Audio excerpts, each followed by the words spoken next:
So how can you turn down the iPhone notification volume?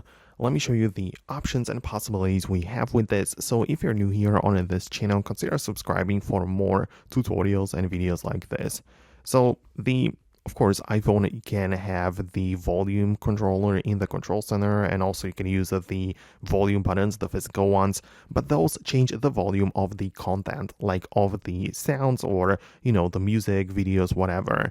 But if you want to change the notifications volume and turn it down, you have to instead go to the settings, where in the main settings page, you can find sounds and haptics. And at the top of the list, there is another controller for the audio volume, but this is for a ringtone and alerts. So alerts are technically notifications. So this is where you change the sound for your notifications, right? So this is where you can see the volume and how loud it's going to get when you receive a call or a message or anything else. So this is most likely the thing that you had in mind and wanted to find. Obviously below you can also change it for the different individual things, like you can change the ringtone and the text tone, but the volume can be adjusted with this slider and at the top.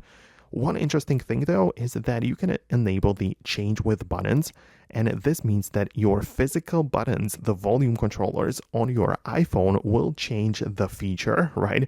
It will no longer adjust the volume of your content, but with this toggle enabled, it will change the volume of your notifications and incoming calls.